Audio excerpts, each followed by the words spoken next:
Hey everybody. Okay, so it's 6:44 over here and there's nobody in the house with me.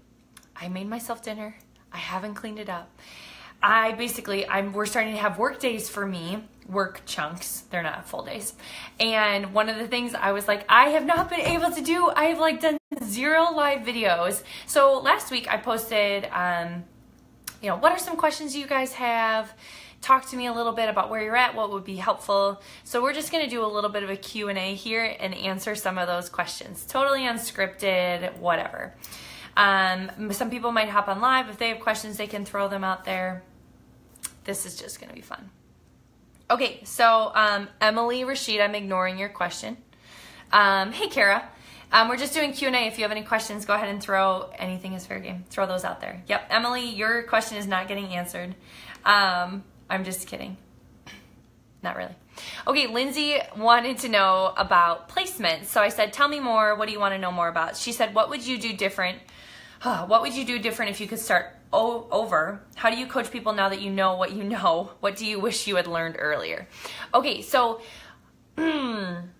lots of thoughts on those questions. But when I think specifically about placements, when I was doing what you guys are doing, it was different. There wasn't a wholesale customer account that did not exist. Everybody was a wellness advocate. So the strategy was a little bit different because for this very simple reason. When you have a wholesale customer, you basically get an extra move if they change their mind. They can upgrade and you get a second move as long as it's after they've been enrolled for longer than 90 days. So because you have that ability, it really does change the way that I place people.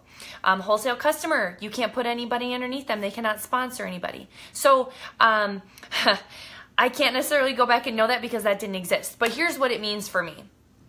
I am less afraid of putting people on my front line to maybe help with my Power of 3 or work on different things, keeping people closer to me because I know that I ultimately might get a second move with them without them having to stop ordering for 6 months or something like that. Okay, so that's a really great thing. So I guess what I would say is don't be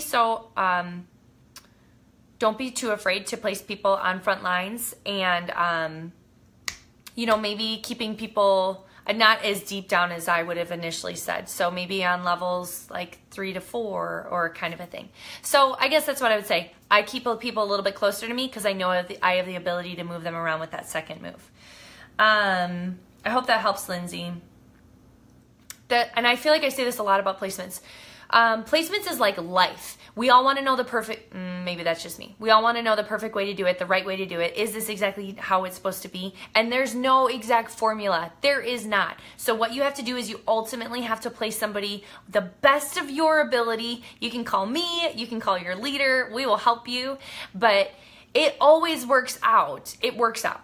Okay? Don't panic. Laura Whipperman wrote about networking events and network marketing groups, how to join, find them, and benefits. My biggest thing is finding Facebook groups. People who care about health and wellness, people who are moms and moms groups, and listen and engage and care for people. And then somebody's going to post inevitably about something that you have an oil that would help them, right? They're human. Oils would help them. And you can message them and say, hey, I saw your post about this. I just wanted to offer to help. Usually what I do is set a time to connect and go over your health goals, a little bit about doTERRA, the most popular and versatile oils. You don't have to buy anything if you don't want to. It takes about 30 minutes. Is that something you'd be open to? Okay, so that is a really great way of connecting with people using like groups, Facebook groups. And as far as Laura and Katie Hadamayan are the Expo vendor event queens. So they might know about specific websites. They're not necessarily my forte. But there are like groups that exist to help plug you in to things that are going on. Let's see, what else do we got going on? Laura Whipperman asked about how to recruit responsibly. I guess, so all of us are well-meaning. All of us want to care for people well. All of us believe in where we're going. Like, hey, I'm going. Do you want to come with me? And I think you need to, if you want to recruit responsibly, you have to develop the skills that match your heart. So that match that you want to communicate with them, that you're confident, but that you're authentic, and that it's ultimately their decision, and they're welcome to come along if they want, and it's okay if they don't want to, or if they change their mind. So you need to be able to confidently communicate that. Hey, Laura Whipperman. Confidently, I'm answering your question. Confidently communicate that when you're having those conversations of, hey, do you want to be a part of my team? Hey, Wendy. If you have any other questions, throw them up. You've got me live here. So that's what I would say. You have to develop the comfort level and the skills to help you communicate clearly your good heart, because it's in there. And if you're nervous and if you're not sure what you're saying, then you kind of come off looking like, oh, how do I feel about this? Don't do that. Don't do that. Get good at it and say, hey, this is what I'm doing. You can be a part of it. It's okay if you don't want to. So also, I feel like knowing enough about what you do and what makes you successful to be able to say to somebody, this is how you do it. Because if you want to say to somebody, come along with me, I have no idea what I do. It just happens. It's magical. You need to be able to give them something concrete of like, this is what this will look like. This is what I can do for you. This is what you can do for yourself, so that it doesn't just feel like some mystical thing, because this is not a mystical thing. This is work that we all do. This is not a get rich quick thing. This is a job. Okay. All right. I hope that helps. Laura Hadamayan says, what are some responsible goals we can set for ourselves to push us but also feel successful? I think that responsible goals for me, I mean, there's so many like talks about goals and how do you set them. The goal should be a marker of like, I would pick a skill or an area you want to work on, and I would set a reasonable goal. Like, I need to work on setting appointments and help like getting in front of people about oils. So this month, what feels reasonable to me is I want to do that for 3 people. 2 people. Pick something that when you reach it, you're going to think, hey, I did that. I did that. You have to think about all the things that factor in. How many hours a week are you able to work on doTERRA stuff? Okay, maybe it's 15 minutes a week. You're probably not going to be having 5 appointments a week. You have to think realistically about what you're trying to accomplish. So pick a skill. Pick a reasonable goal based on how many hours you can commit to it. And then just focus on the small wins. Like, hey, I did that. Let's work on something else. Or let's up the ante and go a little bit bigger with the goal. It's a fine line. I think ultimately if you want to if your goal is over here and you're over here, and instead of just trying to make this big jump to this big goal, why not just take the little steps to get there and set your goals at the markers along the way? I don't know. It's just a thought. One last thing I want to say, it is magic with you. If there are no more questions, this is something that I was thinking about today. Actually, I've been thinking a lot about since leadership. There was a woman who spoke at leadership.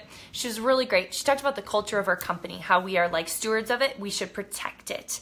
And as our company grows, how important it is to protect like the heart of doTERRA, which is an incredible thing, you guys. If you haven't experienced it, it's a game changer. So that being said, one of the things that she talked about was that the oils are true. The oils work. They're amazing. They're amazing. And the other thing she talked about is that the compensation plan is true. It works. I have never not sold a Family Essentials or Home Essentials kit and gotten a Fast Start check in the mail. That has never happened. It is true. What they say about the compensation plan is true. It works. So this is my takeaway from that. I'm getting there. You have to put in the work. That's true. This is no magical thing. We've talked about that. But if you are doing the right activities, if you are teaching people about oils, if you are helping them use them, if you are saying to people, hey, do you want to come along with me? It's kind of a wild ride. Okay? If you are doing those kinds of things, it doesn't matter how, if you do them more often in a week or a month, you're going to get to where you want to be a little bit quicker. But the reality is this. You will get there. You will get there because the oils are true and the compensation plan is true and it works, okay? You put in the work, there is the payout. And if you're thinking, what are those specific activities? How do I do that? I don't feel like I'm getting what I want out of this. Then you just ask us. Please ask us. Please don't sit there and think, what in the world? Please reach out. All right, so that's it for Q&A. That was like one of my longest ever live videos. I'm going to go keep soaking up my alone time here. No, I'm just kidding. I'm going to go keep working. But I have so many other thoughts. I've missed you guys terribly. And I will try to be on live a little bit more often. If you have any questions that I didn't hit on, just comment them below and we'll work on it. All right. Have a great night, everybody.